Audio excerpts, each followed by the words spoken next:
வணக்க மக்களே, எல்லாரும் நல்லா இருக்கீங்கன்னு நினைக்கிறேன்.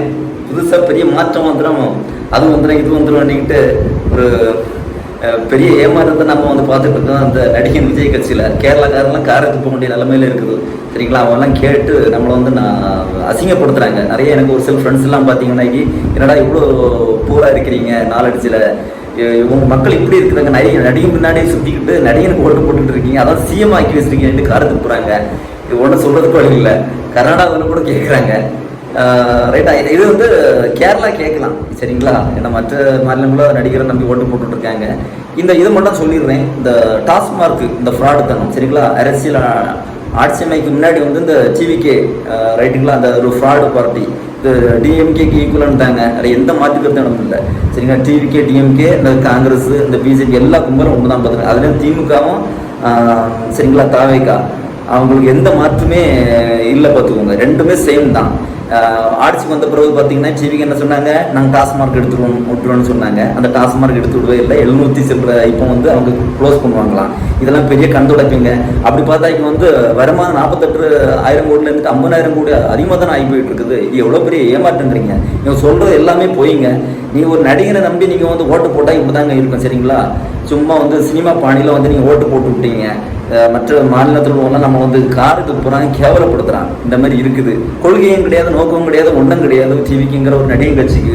இப்படிலாம் நம்பி ஓட்டு போட்டு நம்மளை நம்பி கெடுத்துக்கிட்டோம் மக்களே. உங்களுக்கெல்லாம் ஒரு அசிங்கம், சூடு, சொரணா எதுவுமே இல்லையா மக்களே? நீங்கள் சின்ன பசங்க சொன்னாங்க நீங்கிட்டு அந்த ரூட் மாஃபியா, அந்த விஜயோடைய மேனேஜர் ஜெகதீஷுடைய அந்த வலையில் விழுந்து பல லட்சக்கணக்கில் இன்ஸ்டா ஐடியும், பல லட்சக்கணக்கில் வாட்ஸ்அப்பும், பல லட்சங்கள் ஐடியில் பார்த்தீங்கன்னா கிரியேட் பண்ணி வச்சுருக்கிறாங்க.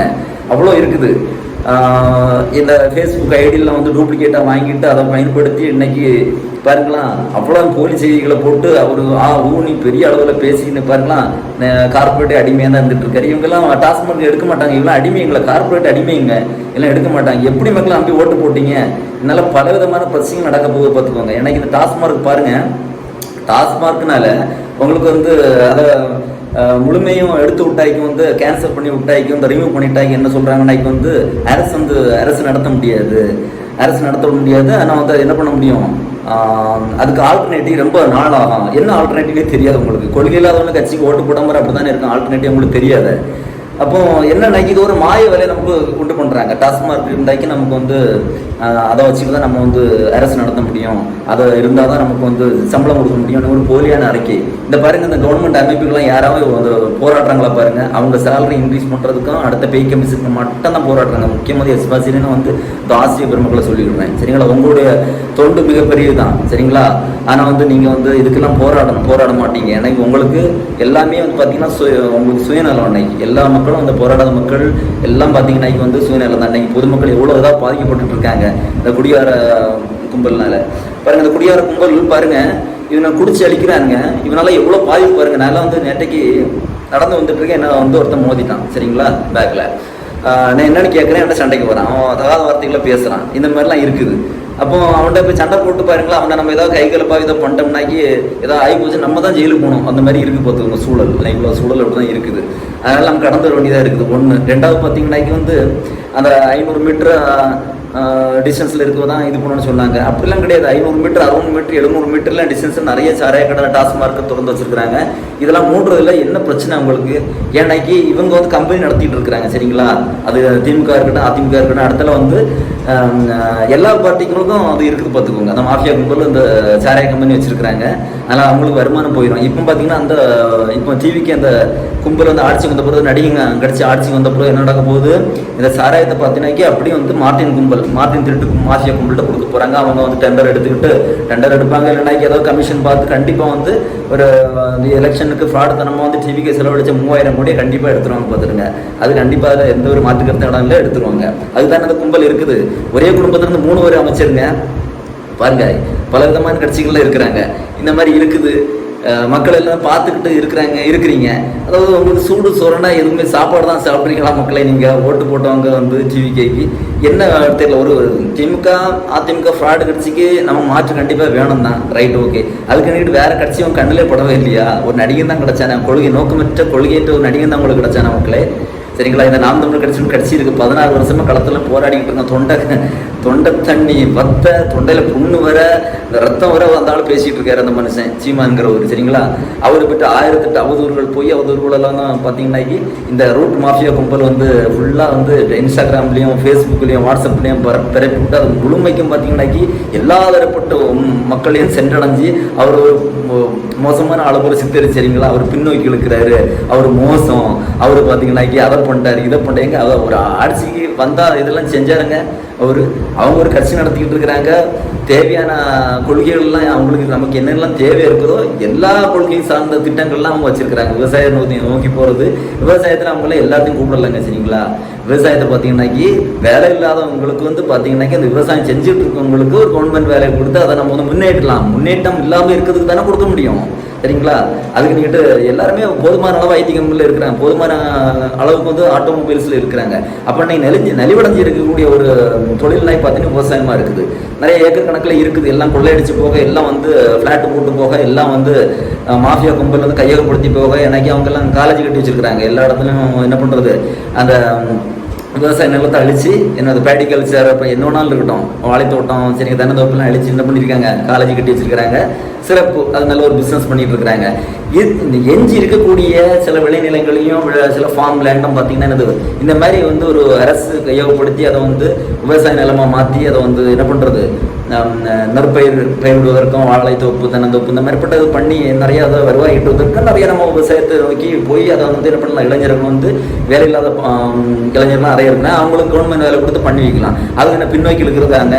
நீங்கள் வேலை பார்க்குறவங்க ஐடியில் வேலை பார்க்கணும் பாருங்கள், அதர் கம்பெனியில் வேலை பார்க்கணும் பாருங்கள். நீங்கள் வந்து எல்லா துறையிலும் வேலை பாருங்க, ஒன்றும் பிரச்சனை கிடையாது. ஆனால் இன்னைக்கு நலிவடைஞ்ச ஒரு வேலையை தான் பண்ண முடியுங்க. அதை சொன்னாக்கி நீங்கள் வந்து யோசிக்க மாட்டேங்கிறீங்க, ஏதோ பின்னோக்கி இழுக்கிறான்னு சொல்லுவீங்க. அப்படிலாம் கிடையாது. நான் மாநிலங்கள்லாம் போய் பாருங்கள், எப்படிலாம் செழிப்பாக செஞ்சுட்டு இருக்காங்க. ஆந்திர பிரதேசம் கோதாவரி பக்கம்லாம் போய் பாருங்கள், உங்களுக்கு அதெல்லாம் போய் பார்த்துக்க மாட்டேங்கன்னு நினைக்கிறேன். சிறப்பாக வந்து விவசாயம் நடந்துட்டு இருக்குது. என்னொன்று பார்த்தீங்கன்னாக்கி இங்கே பன்னாட்டு இதை பார்த்தீங்கன்னா பில்கேட்ஸ் 2 லட்சம் ஏக்கர் கிட்ட வாங்கி போட்டிருக்காரு. சரிங்களா. நிலங்கள், அந்த நிலங்கள்லாம் பார்த்தீங்கன்னா கண்டிப்பாக வந்து ஃபார்மிங் பண்ண தான் போகிறாரு, அது பண்ணிக்கிட்டு இருக்கிறாங்க. ரைட்டுங்களா. இதெல்லாம் பார்த்தீங்கன்னா வருங்காலங்களில் கம்ப்யூட்டர் இந்த மாதிரி எதுவுமே நம்ம சாப்பிட முடியாது, கண்டுபிடிக்க வேண்டியதில்லை, மேக்ஸிமம் கண்டுபிடிச்சாச்சு. அதனால் ஒரு ப்ராடக்ட் எப்படி தேவை தான் நமக்கு. இப்போ கார்பரேட்டுகிட்ட இருந்தாக்கி நம்ம என்ன பண்ணிக்கிறோம், அதை மெச்சிக்கிட்டோம். ஒரு கவர்மெண்ட் எடுத்து பண்ணுறதுக்குள்ள இருந்தாக்கி அதை நம்ம வந்து எள்ளி நகையாடுறோம். பாருங்க, இப்போ டாஸ்மார்க் வச்சு எவ்வளோ பாதிப்பு பாருங்களா. நீங்கள் அந்த டாஸ்மார்க்னால வந்து எவ்வளோ பின்விளைவுகள் ஏற்படுது. அந்த டாஸ்மார்க் வச்சுக்கிட்டு நமக்கு என்ன பண்ண முடியும் சொல்லுங்கள் பார்ப்போம். அது வந்து கிட்டத்தட்ட 700 சில்லரை நீங்கள் வந்து அதை கேன்சல் பண்ணாலுமே குடிக்க தான் செய்வான் பார்த்துருங்க. அது குடிக்காரன் என்ன பண்ணுவான், பக்கத்தில் நினைக்குத்து தூரத்தில் நடத்துலேயே பிடிச்சி அவன் வேலையே குடிக்கிறது 24/7. ஓகே, அவர்ஸ் குடிச்சிக்கிட்டே இருக்கிறது தான் அவனுக்கு வேலை. அப்போ வந்து ப்ரொடக்டிவிட்டி நமக்கு லாஸ் ஆகுதுல்ல. அந்த ப்ரொடக்டிவிட்டி லாஸ் ஆகினாக்கி ஜிடிபி ரேட்டு வந்து நமக்கு வந்து என்ன ஆகும், நம்மளை உதைக்கும். கண்டிப்பாக வந்து அது முன்னேறாது. ஜிடிபி ரேட்டிங் முன்னேறாது, நம்ம நாடும் முன்னேறாது. அப்போ வந்து ஒரு மனுஷனை வந்து ப்ரொடக்டிவிட்டியில் ஈடுபடுத்தலாம். சரியா. அந்த ப்ரொடக்டிவிட்டி அழிக்கிறது வந்து டாஸ்மார்க் தான். பார்த்துருங்க, எவ்வளோ 50,000 கோடி வருமானம் ஈட்டினாலுமே அதுக்கு 3 மடங்கு 4 மடங்கு ஒரு மனிதனுடைய ப்ரொடக்டிவிட்டியை பாதிக்குது. சரிங்களா. இது ஒரு மூல காரணம் டாஸ்மார்க்லாம் இல்லை. என்னோட ஆக்சிடென்ட் நிறைய நடக்குதுனால இன்சூரன்ஸ் கிளைம் பண்ணி கொடுக்குறேன். இதெல்லாம் பார்த்தீங்கன்னா இந்த டாஸ்மார்க்ல இருக்கக்கூடிய கேடுகட்ட விளைவுகள். சரிங்களா. அப்போ அந்த இன்சூரன்ஸ் எல்லாத்துக்கும் இந்த மாதிரி ஆக்சிடென்ட் நடக்குதுன்னா கொடுத்தாங்க வந்து கண்டிப்பாக வந்து கவர்மெண்ட்டுக்கு லாஸ் தானே, பல லட்சம் கோடி லாஸ். இதில் பாருங்க, அதை நீங்கள் பார்த்துட்டு இருக்கிறீங்க. இதெல்லாம் வந்து மறைநீர் போல இருக்கும். சரிங்களா. இதெல்லாம் வந்து நம்மளை வெளிப்படையாக சிந்திச்சாக்கி நம்மளுக்கு தோணும். இது ஒன்று. ரெண்டாவது பார்த்தீங்கன்னாக்கி சுற்றுப்புறத்தை வந்து சுத்தமாக வச்சுருக்க மாட்டாங்க அந்த குடிகாரங்க. சரிங்களா. அந்த குடிச்சிக்கிட்டு பாட்டில் இறஞ்சிட்டு போகிறது, அப்புறம் பார்த்தீங்கன்னா நெகிழி தாள்களை இறஞ்சிட்டு போகிறது, அப்புறம் பார்த்தீங்கன்னா கேடுகட்ட கழிவுகளை இறஞ்சிட்டு போகிறது. அப்படி பண்ணுறதுனால என்ன ஆகுது, நமக்கு அதெல்லாம் மாடுகளை சாப்பிடுது அந்த நெகிழிகளை. அந்த மாட்டு பாலை நம்ம குடிக்கிறோம். சரிங்களா. ஏதோ ஒரு வகையில் டைஜஷன் ஆகி உள்ளே போயிடுது. பிளாஸ்டிக்லாம் இருக்குது. சில மாடு இறந்துடும், சில மாடு உள்ளே போயிடும். அப்படிலாம் இருக்குது. அது ஆடு மாடுகளை அதை சாப்பிடுது. ஆட்டு இறைச்சி நம்ம சாப்பிட்றோம். இந்த மாதிரி அப்போ அந்த இறைச்சி தான் நம்ம சாப்பிட்றோம். நமக்கு எவ்வளோ நோய்கள்லாம் வர நீங்களே பாருங்க. சரிங்களா. ஹாஸ்பிட்டல் போகிறோம் தானே, குடிகாரன் ஹாஸ்பிட்டல் போகிறான், மறந்துடக்கூடாது. குடிகாரன் ஹாஸ்பிட்டலில் போயிட்டு அப்போ ஹாஸ்பிட்டலில் வந்து நிறைய ஸ்கீம் எல்லாம் பார்த்தீங்கன்னா ஃப்ரீ ஸ்கீம். அவங்க குடிகாரங்களுக்கு சில இதுகள்லாம் பார்த்து அவங்களுக்கு ட்ரீட்மெண்ட்டு. ரைட்டுங்களா. ஃபார் எக்ஸாம்பிள் காசு நோய் இந்த மாதிரிப்பட்ட சில நோய்கள்லாம் இருக்குல்ல, அதெல்லாம் குடிகாரம் வந்து வரதான் செய்ய நோயெல்லாம். Lungs problem. ரைட்டுங்களா. அப்புறம் பார்த்தீங்கன்னா கிட்னி ப்ராப்ளம்ஸ், ரைட்டாக ஹார்ட்டில் என்னென்ன நோய் வருதோ எல்லா நோயும் வந்துடும் குடிக்கிறதுனால. அப்போ வந்து ஹாஸ்பிட்டல் போகிறான், கண்டிப்பாக அதுக்கு செலவு வந்து கவர்மெண்ட் கொடுக்குதா இல்லையா? பல லட்சம் கோடி செலவாகுது. அப்போ இதெல்லாம் தெரியல. அப்போ இதெல்லாம் நீங்கள் கணக்கெடுத்து பார்த்தாய் குடிக்கிறதுனால வரக்கூடிய கேடுகள், இந்த விளைவுகள்னால என்ன ஆகுது? நம்ம பெரிய வந்து பொருளாதாரத்தில் பின்தங்கிக்கிறோம்.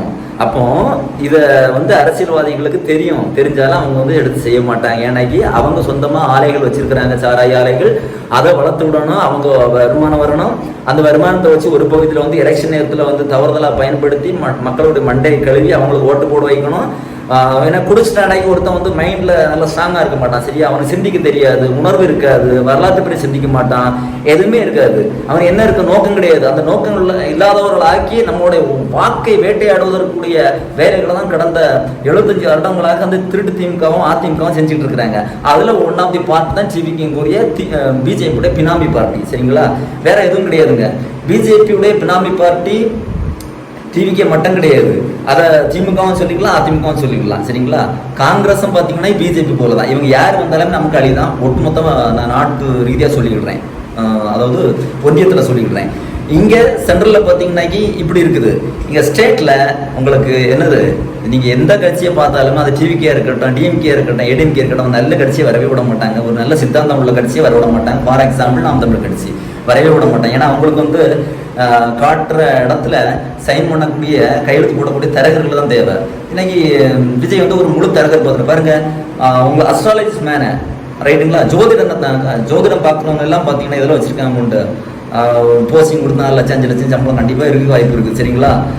உறுதியே தெரியல, அவங்களெல்லாம் மட்டும் போஸ்டிங் கொடுத்துருக்காங்க. இதெல்லாம் போஸ்டிங் கொடுக்க தெரியும், இதுக்கு சம்பளம் கொடுக்க தெரியும். ஒரு விவசாயத்தை எடுத்து நடத்தி சரிங்களா டாஸ்மார்க்கை மூடி அந்த இளைஞர்கள்லாம் வந்து விவசாயத்தை நோக்கி திருப்பி அவங்கள கொண்டு வந்து ஒரு பொருளீட்டு அளவுக்கு வந்து சரிங்களா அவங்க முன்னேற்ற பாதையில் கொண்டு போகிறதுக்குள்ள திட்டம் அவங்களுக்கு தெரியாது, சரிங்களா? தெரிஞ்சாலும் செய்ய மாட்டாங்க. எனக்கு நோக்கம் இல்லாதவர்கள் இவங்க நோக்கம் இல்லாதவர்கள். அதனால நோக்கம் இல்லாத தலைவர்களை நமக்கு வந்து தேர்ந்தெடுத்து வச்சிருக்கிறோம். அதனால தான் கேரளாக்காரன் துப்புறான், கடிக்கிறான். அவன் வளமெல்லாம் அப்படி பாதுகாப்பாக இருக்குது. அவங்க அவனுடைய மலைகள், காடுகள், சரிங்களா, மண், ஆறுகள், நீர்நிலைகள், ஏரிகள் எல்லாமே பாதுகாப்பாக இருக்குது. தமிழ்நாட்டில் இல்லை. எல்லாம் வந்து என்ன நாசமாக்கி பிற என்னது கம்பெனிக்காரன் இருக்காமல, மற்ற மாநில கம்பெனிக்காரன் வந்து நம்மளை வந்து வள சுருண்டி கொண்டு போய் நல்லா கொடுத்து அவங்க வந்து ஜாலியாக இருந்துகிட்டு இருக்கிறாங்க. அந்த பல மற்ற மாநிலங்கள் வந்து சிறப்பாக இருந்துகிட்டு இருக்கிறாங்க. ஆனால் தமிழ்நாட்டில் இல்லை. ஏன்னா நோக்கம் இல்லாத தலைவர்களை நீங்கள் திரைத்துறையை தேர்ந்தெடுக்கிறதுனால வரக்கூடிய பிரச்சனை. டிவிக்கே வந்து ஒரு அரசியல் கட்சின்னு நம்ம சொல்ல முடியாது. அது ஒரு ஃப்ராடுலண்ட் கம்பெனின்னு சொல்லலாம். Mafia, route mafia. இந்த ரூட் மாஃபியா பல லட்சம் கணக்கான வந்து நான் ஆல்ரெடி சொல்லியிருக்கிறேன், பல தரப்பட்ட வீடியோவில் சொல்லியிருக்கிறேன், இப்பவும் சொல்லியிருக்கிறேன், சரிங்களா? இப்பவும் சொல்லுறேன் உங்களுக்கு. ஏற்கனவே நான் சொன்னேன் பல வாட்டிங்களில். உங்களுக்கு வந்து இந்த கட்சி பார்த்தீங்கன்னா இது ஒரு மெடிக்கல் மாஃபியா போல், இது வந்து அரசியல் மாஃபியா பார்த்துக்கோங்க. திமுகவுக்கு நிகரான ஒரு அரசியல் மாஃபியா. யாரையும் வரவிட மாட்டாங்க இவங்க, சரிங்களா? இவங்களுடைய நோக்கம் எதுவுமே பார்த்தீங்கன்னாக்கி மக்களுக்கு நல்லது செய்கிறது கிடையாது. கார்பரேட்டுக்கு அடிமையாக கையெழுத்து போட்டு கொடுக்குறது. ஆனால் அந்த திரையில் இருக்கக்கூடிய வீரவசனம்லாம் பேசி அவங்க வந்து நம்மளை வந்து மைண்டை கழுவி பிரெயின் வாஷ் பண்ணி அவங்க ஆண்டுகிட்டு இருப்பாங்க. கடைசி வரைக்கும் இப்படி தான் இருந்துகிட்டு இருக்கோம். பார்த்துட்டு எந்த முன்னேற்றமும் ஆகப்படுறது கிடையாது. அதனால் வந்து தமிழ் தேசியம் பேசி நம்ம வந்து என்ன பண்ணுறது, டயர்டாகிடுறோம். இருந்தாலும் விட்டுட்டும் போக முடியாது நம்மளால். அதனால் மக்களே முடிஞ்ச அளவுக்கு போராடி தான் பார்க்கணும். ஒவ்வொரு ஆட்சியிலையும் இந்த ஆட்சியிலையும் பாருங்கள், 5 வருஷத்தில் இதே தான் திமுக பண்ண அதே வேலை தான் நடக்க போகுது. எனக்கு அவங்க களவாணிகள்லாம் சேர்ந்துக்கிட்டாங்க, நல்லவர்கள்லாம் தனியாக இருந்துகிட்டு இருக்கிறாங்க. இப்படி தான் இருந்துகிட்டு இருக்குது. அதனால் டாஸ்மார்க்கில் இவ்வளோ கெட்ட விளைவுகள்லாம் நிறைய இருக்குது, கேடுகட்ட விளைவுகள் இருக்குது. அது வந்து நம்மளை வந்து மண்டையை மழுங்கடித்து மூளையை வேலை செய்ய விடாமக்கி இந்த மாதிரிப்பட்ட டிவிக்கே, டிஎம்கே, ஏடிஎம்கே கட்சிகள் வருவதற்கு, ஆட்சிக்கு வருவதற்கு உகந்த ஒரு திட்டம், ஒரு திட்டமிட்ட ஒரு செயல் தான் இந்த டாஸ்மார்க்குன்னுட்டு நான் நல்லா புரிஞ்சுக்கிட்டேன். நீங்களும் புரிஞ்சிருப்பீங்கன்னு நினைக்கிறேன். அதனால் டாஸ்மார்க் வந்து உங்களுக்கு வந்து நம்மளை மட்டும் கெடுக்கல, அது சொசைட்டிக்கு மிகப்பெரிய ஒரு சவால் தான், சரிங்களா? எந்த கட்சி வந்தாலும் இது பண்ண விட மாட்டாங்க.